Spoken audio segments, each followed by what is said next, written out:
Bok ljudi i dobrodošli u novi video. Danas ćemo pričati o tome kako biti tik. Da, pogledajte cijeli video i nećemo puno pričat.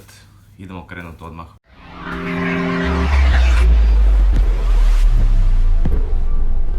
Mislim da je ovaj video više za cure, ali mislim naravno mogu i dečki pogledati, ali prvenstveno sam ga radio za žensku stranu publike. Ako uopće mogu reći publike, dobro, ne veze. Uglavnom, kako biti tik? Što uopće to znači? Što znači biti tik? Pa ja ću vam sad svojim riječima to pokušati objasniti za vas koji ne znate. Biti tik znači imati dimenzije tijela 90, 60, 90, kod cura naravno, i izgledat ko pješčani sat, imati oblik tijela ko pješčani sat, i po meni izgledat ko svaka ženska u spotu od nekog poznatog repera. Mislim, to je meni najbolji primjer, evo, danas kak to se zamišlja taj tik izgled. I naravno, kad je nešto u trendu, svako bi htio biti u trendu, svako bi htio izgledat.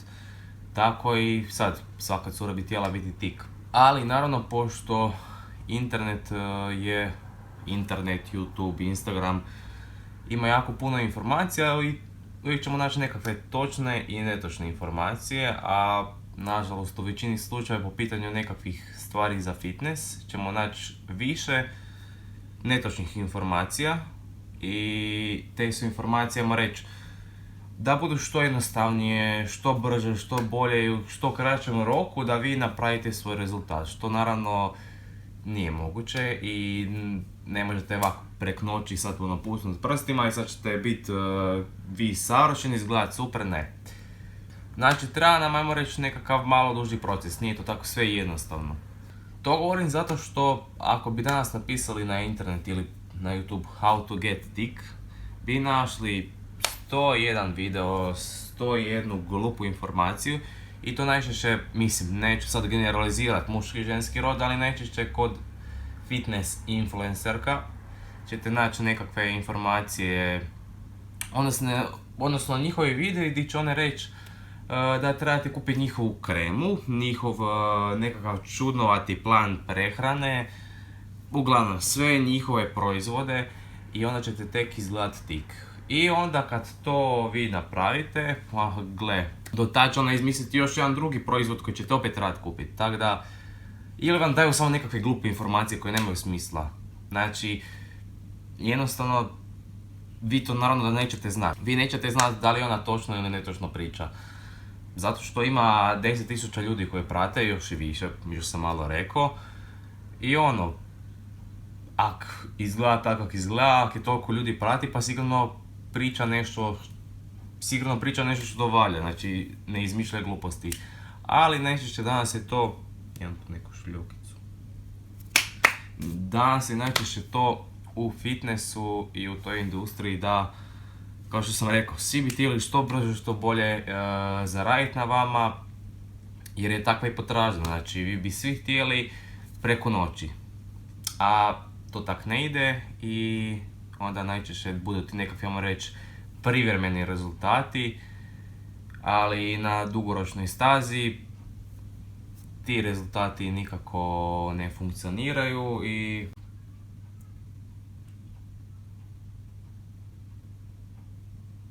ne znam kaj sam htio reći. Ali evo, sad ću vam ja u ovom videu objasniti što trebate znati. Znači, on neće biti još jedan u nizu od tih debilana videa, nego ću vam reći kako stvari stvarno stoje i što vi možete napraviti.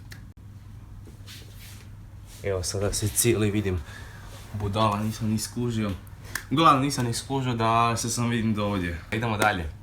Uglavnom, idemo sad na bitne stvari. Što trebate znati općenito kako biti tik. Prva stvar, znači prva stvar što trebate znati je što je genetika. Znači, genetika igra jako veliku ulogu. Znači, ako imaš uzak struk, imat ćeš uzak struk. Ako nemaš uzak struk, nećeš imati nikada uzak struk. Odnosno, nemoguće je i jednostavno ako nećeš nikad imati uzak struk, jedino ako odiš na nekakvu operaciju gdje će ti izvaditi pola rebra s ove strane i s ove strane, tako da ne postoji nikakav način gdje ćete vi suziti struk na nekakav, ajmo reći, normalan, prirodan način, osim operacije.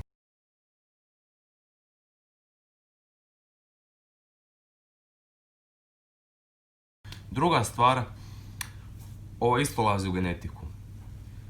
Recimo, uzet ćemo dvije cure i sad obje cure su mršave. Jedna cura krene se debljat, znači ne namjerno, to je nekakav pokus, evo, naš pokus koji sam ja sad izmislio. Jedna cura se krene debljat, prvo di će ona dobivati salo je na području trbuha. A recimo druga će dobivati na području guzice i nogu. I to je ta genetika. Znači, jedna osoba će dobivati na tom mjestu i jedna osoba na ovom mjestu. To ne znači da ona je krivo nešto radila, da je ova koja je dobivala na trbuhu da je jela to i to, a ova da je jela drugačije ne. Znači, to je genetika. Svako će dobivati salo na određenom dijelu. Neko će imati više sala na području trbuha, neko će imati manje. Neko će imati više na području guzice, na području nogu. To ovisi od osobe do osobe. Tako da ne postoji skidanje masnih naslaga, odnosno da samo smršajte oko trbuha i omotavate se s onim celofanom, sa folijama, u nadi da ćete, ako se znojite, da ćete izgubiti tu trbuh, ne. Kad mršavite svuda, znači kakva je genetika, kakvu genetiku imate, ako ćete prvo mršaviti, kao što sam rekao, kod guzice, kod trbuha, to će tak biti. Znači to visi o vašoj genetici, to možete skužiti po sebi kad se debljate, kad mršavite, vidite, ako mršavite recimo, di vam prvo salo dolazi, ako se debljate, di vam prvo salo dolazi. Tako da, ne možete to promijeniti, jebi ga, takva je genetika i to je to. Znači ovo isto ulazi u genetiku.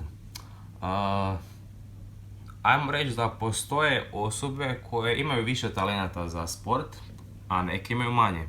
Isto tako i za razvoj mišića, znači za bolju nekakvu strukturu tijela, znači kod neke cure će brže izrasti gluteus, kod neke će sporije i možda ta druga cura neće niti nikad imat toliko veliki gluteus ko ova prva cura. Isto tako je najbolji primjer, glupa stvar, ali evo, sam mi to došlo prvo u glavu. Svi dečki koji treniraju nogomet bi htjeli igrat i biti dobri ko, recimo, Cristiano Ronaldo, eto, bez veze.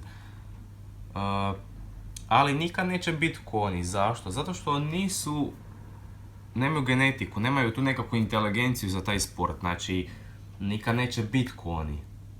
Možda će biti loša verzija njega, možda će biti bolja verzija njega, ali nikad neće biti ko oni. Isto tako ima osoba koja jednostavno nikad neće imat... Isto tako ima osoba koja recimo da trenira ruke cijeli život. Ona neće nikad imat velike ruke, dok recimo sad neki drugi dečko odradi 2 puta u tjednu ruke i ima ogromne ruke. Znači to je isto ta genetika. Neko će imat bolju građu tijela, neko neće, ali gledajte, na vama je da izgradite što bolju verziju sebe. Tako da nemojte sad gledati na takve stvari. Sad kad sam objasnio što se stoji po pitanju gdje... Da završim moje video. Što je na vama? Što sad vi trebate napraviti? Kako možete izgledati tik? Moj savjet vam je da, makar je to sad u trendu, makar svaka cura bi htjela biti tik, izgledati tik, ali gle, to sad tebi govorim koja gledaš. Ako nemaš genetiku za izgledat ko cura, koja ima uzak struk, koja ima genetski široke bokove, veliku guzicu, nećeš nikad izgledat, ali sigurno može biti bolja verzija sebe. Što to znači? Sigurno možeš otići vježbat, sigurno možeš popraviti prehranu, sigurno možeš uložiti u neke stvari koje će ti pomoći da se izgradiš kao bolja osoba, i fizički i psihički. Tako da, na kraju dana budite bolja verzija sebe. Eto, to je moj savjet. Makar sad ćete reći ono, ovo nije video, kako ćeš nam objasniti kako biti tik. Je i nije, u principu. Mislim da sam sad nekom vjerojatno pomogao s ovim videom, neko će reći, glupane, pričaš gluposti, ali jebi ga, boli me briga. Ali sam objasnio kako stvari stoje, znači nisam izmišljao nekakve stvari. I rekao sam istinu, znači to je to, ne postoji nikakav tajni način za izgledat tik, jednostavno to je ta genetika.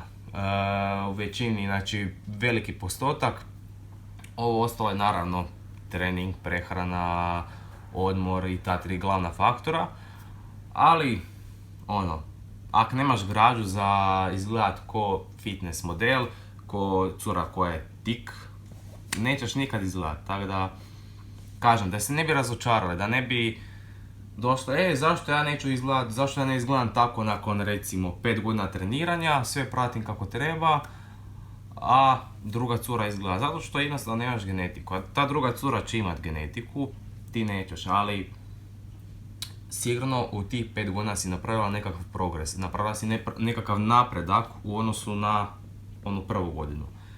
Tako da gledajte rađe na to, znači nemojte si postavljati nekakve velike ciljeve i ja želim izgledati ko ta neka osoba, ko ta osoba, ne, budi bolja verzija sebe. I mislim da vam to na kraju dana treba biti jedno u glavi, jer to je jedno bitno. Ako ćemo svi gledat kako bi izgledali ko neki drugi, nećete nikad napraviti nekakav rezultat od sebe. Nećete niti izgledat sam sebi, nećete ni izgledat sami sebi super, nećete biti nikad zadovoljni sami sa sobom, tako da, eto, ovo je već malo prešlo u ne fitness savjeti, nego neki savjeti ko kod psihijatra. Dobro, eto, to je to od ovog videa. Nadam se da sam vam objasnio barem nešto, da ste shvatili o čemu pričam i eto, nadam se da nisam nekog razočarao koji je očekivao da ću tu sad napisat koji trening trebate raditi, šta trebate jest, ne. Ovo je istina i tako stvari stoje, tako da eto, to je to od ovog videa. Ako vam se sviđa video, ostavite like, pretplatite se i šerujte video i to je to. Eto.